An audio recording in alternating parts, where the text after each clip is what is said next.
청년 미래 적금은 몇 살까지 할 수 있는 거예요? 네.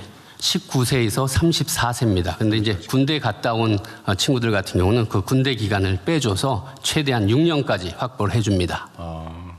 그럼 군대 갔다 온 예를 들면 1년 6개월이면 34세 끝나는 날로부터 1년 6개월 더 더해준다. 네, 그렇습니다. 이거 제한은 없으니까 이게 뭐 제한은 없어요. 누구 원하는 사람 다 할 수 있어요?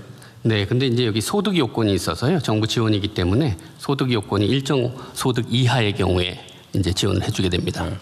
뭐 대충 기준은 어떤 거예요? 예, 대충 기준은 아주 7,500만 원까지 월 소득이 7,500만 원에서 6천만 원까지는 연소득이겠지, 연소득. 예, 연소득 7,500만 원에서 6천만 원까지는 기여금 없이 이자 소득 비과세 혜택을 받고요. 6천만 원 이하부터는 이제 기여금이 들어가는데 6천만 원까지는 6%고 3,600만 원 아래의 경우에는 12%가 적용이 되겠습니다. 6% 하는 게만 해도 이익은 되는데 그게 어쨌든 6천만 원에서 3,600만 월 원. 500만 원 이하만 된다. 네. 월 500만 원 이상은 혜택이 있긴 있는데 더 낮은 거예요? 아니면 안 되는 거예요? 예, 혜택이 있는데 그건 이자 소득 비과세지. 비과세. 기여금까지는 안 드리는. 그러면 저기 대상자가 기간은 2주간으로 하는데 넘쳤다. 예를 들면 상한 있어 총량 상한이 있어요? 네, 저희들이 예산을 받아온 게 있어서요. 만약에 넘치면 소득이 이제 낮은 순서대로 그거 빨리 해야 되겠네. 빨리 하는 게 아니라 일단 여기다 신청을 하시면 가입 신청을 하고 2단계는 편하게 하기 위해서 저희들이 적격 심사를 아니, 내 합니다. 말은 네. 저기 선착순으로 잘리는 거 아니에요, 쉽게 말하면. 아닙니다. 예, 가입 신청은 2주 동안 일괄적으로 받고요. 받으면. 네, 그다음에 3주 근데 동안 막 넘쳤다 예산을. 네. 그럼 이제 받은 분 중에 저희들이 이제 심사해서 소득을 다 어떻게 보면 순서를 매기기 때문에 그러다가 신청했는데 잘릴 수도 있어요.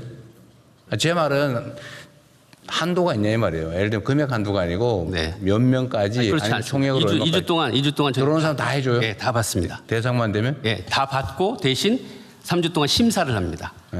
이걸 이제 올해 일반에게 저희가 7,450억 정도를 반영을 했습니다. 네. 그래서 320만 명을 대상으로 저희가 그쯤으로 사업이고요. 예상을 한 건데 내 말은 분명히 이게 예산에 한계가 있을 것 같아서 한 얘기예요. 네. 이게 1인당 어쨌든 한 450만 원 정도 혜택을 주는 거 아닙니까? 네. 대충. 네. 450만 원 정도 물론 몇 년에 분산돼 있긴 하지만 그러면 분명히 예산이 들어갈 거고 그 예산에 총액이 분명히 있을 텐데 넘치면 못 해주는 거 아니냐 그 말이에요. 넘치면 어떡할 거예요? 넘치면은 그 내에서 넘친 거 내에서 저희들이 순서를 해서 그러니까 이게 낮은 분들 위주로.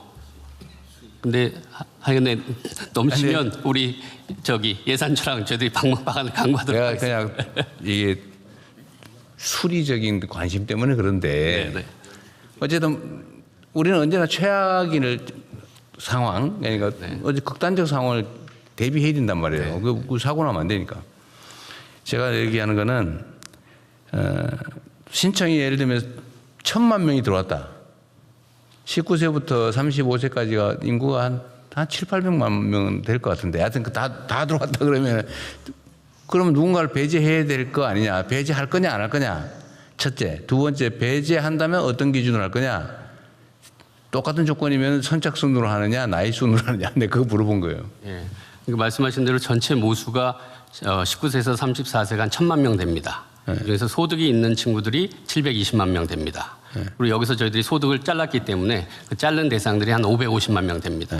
그 550만 명 중에 그럼 몇 퍼센트가 가입을 할 거냐. 이제 과거 사례는 저희들이 해서 굉장히 저희들이 높게 많이 가입한다고 전제를 하고 55% 가입률을 해서 320만 명을 했고 그래서 예산을 받아왔습니다. 그러니까 그 계산 자체가 굉장히 저희들이 굉장히 높게 많이 가입한다고 해왔습니다. 넘치지 않을 거라고 지금은 속으로 확신하는 것 같은데 아니, 그런 건 아니고 일단 그 계산도 그렇고요. 그다음에 어떤 방식으로 탈락자를 정하는지가 제 관심사라요. 네. 탈락시킬 거냐 안 할 거냐. 예를 들면 지금 기재부 기획처가 지금 준비하고 있는 것 같은데 넘치면 어떻게 할 건지부터 한번 얘기해 보세요.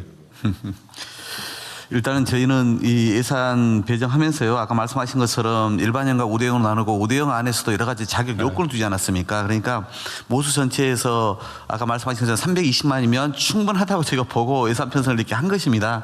근데 만약에 넘쳤을 때는 저희가 기정예산에서 이걸 활용할 수 있는 방법이 있는지는 제가 좀 찾아볼 수 넘칠 있습니다만. 경우에 배제하지 않을 겁니까? 할 겁니까? 그러니까 당연히 저희가 대상이 된다면 이 예산 가지고 부족할 경우에는 당연히 새로운 대책을 마련해야 될 것 같고요. 네, 배제하지 않는다 그 말이죠. 예, 그런데 이 됐습니다 그러면. 예, 말씀하신 뭐 우대형의 조건이 아까 말씀드린 6천만 원 그 일반형 이하 6천만 원 이하뿐만 아니라 우대형에도 신규 취업하면서 일반형 소득 네. 조건을 해야 되고 연소득 3,600만 원 이하이면서 중소기업 재직자여야 되고 또는 연매출 1억 원 이하의 소상공인이어야 되고 이런 이제 요건들이 다 있거든요. 제가 알고 싶은 거는 겁니다. 네. 이거 다 기억도 못할 텐데 근데 제가 알고 싶은 거는 하여튼 그런 조건을 갖춘 사람이 초과될 경우에 어떻게 할 거냐. 예, 초과될 경우에도 다 받아준다. 추가 예산을 투입하더라도 답입니까? 네, 그렇게 해보겠습니다. 그렇게 해요 그냥. 내부 예산이 그렇게 많이 들 까지도 아니니까요. 물론 안 들 수도 있지만 이런 방침을 명확하게 정해놔야 되거든요. 넘치면 어떡할 거냐. 괜히 잘린 사람 얼마나 억울하겠어요. 그러니까 어쨌든 2주간 안에 들어오는 사람은 기준에 해당이 되면 추가 예산을 편성해서라도 다 처리해 준다. 그러고 정리하죠. 네, 감사합니다, 대통령. 네. 알겠습니다. 전반 내용 보고드리겠습니다. 먼저 국내 금융시장 동향입니다. 주식시장의 경우 코스피는 종전 협상 관련 불확실성에도 불구하고 글로벌 AI 반도체 사이클 지속 기대감, 6월 수출 호조 등으로 상승하는 흐름이며 어제도 9,114포인트로 마감을 해서 종가 기준으로는 역대 최고치를 경신했습니다. 두 번째 작은 글씨 보시면 주요국 증시 상승률을 비교해 보면 중동 전쟁 이후를 끊거나 아니면 금년 전체로 보거나 어느 기간을 보더라도 우리나라가 압도적인 상승률을 지금 보이고 있습니다. 그 맨 밑에 월간 상승률 흐름을 보시면 3월에 중동 전쟁이 발발하면서 마이너스 19% 했다가 4월에 급반등한 걸 빼고 나면 매월 한 20%대의 상승률이 꾸준히 지속적으로 보여지고 있는 흐름입니다. 채권 시장은 종전 기대감으로 다소 하락하던 금리가 미 FOMC 이후 글로벌 기준금리 인상 경계감이 작용하면서 재차 상승하는 모습입니다. 금융부문 대응 현황입니다. 민생 실물 경제 지원을 위해 정책금융 지원 프로그램 11.2조 원이 집행되었으며 은행권 중심으로 피해기업 등 대상 37.2조 원 지원과 업권별 특성을 감안한 상생금융 노력이 계속 진행 중입니다. 당구장 글씨를 보시면 석유화학업계 나프타 수입을 지원하기 위해서 여천 NCC에 이어 롯데케미칼에 대해서도 금융권에서 수입 신용장 한도를 상향 조정해 줬습니다. 그리고 대통령님께서 모두 발언에서 말씀해 주신 바대로 청년 자산 형성 지원을 위한 청년 미래적금이 어제 출시가 되었습니다. 본인이 납입하면 그 납입금에 더해서 정부 기여금을 추가로 더해주고 은행에서는 우대금리를 적용해주고 이자 소득은 비과세 혜택을 주면서 결국 최대 연 19.4%의 금리 효과를 누릴 수 있는 아주 위험이 없고 수익이 굉장히 높은 그런 상품이 되겠습니다. 작은 글씨 보시면 월 최대 50만 원씩 3년간 부으면 정부가 기여금으로 납입액의 우대형의 경우 12%를 추가해 줍니다. 그리고 금리는 최대 8%가 적용됩니다. 그렇기 때문에 3년 만기할 때 최대 2,255만 원의 목돈을 받을 수 있게 됩니다. 그 가입 절차는 박스에서 보시는 것처럼 어제부터 시작해서 다음 주까지 2주간 주요 은행의 모바일 앱을 통해서 비대면으로 별도 서류 신청 없이 간편하게 가입 신청이 가능합니다. 저희들이 청년들이 좀 친숙한 여러 가지 다양한 매체들을 통해서 집중 홍보하고 있습니다. 저도 어제 출시 첫날이라서 커피차를 끌고 청년들이 많이 모이는 그 성수동의 출근길 거기에 가서 청년들을 만나서 음료도 나눠드리고 이 가입 안내도 했습니다. 그래서 보면 어제 같은 경우는 지금 첫 주 동안은 이게 너무 몰릴 수 있어서 오브제로 출생 연도별로 오브제로 끊어서 지금 하고 있는데요. 어제 같은 경우 신청 접수를 해봤더니 19.6만 명의 청년들께서 가입을 신청하셔서 상당히 높은 수준으로 지금 가입을 하셨습니다. 근데 이제 이번 주, 다음 주까지 계속 신청을 하시면 되겠습니다.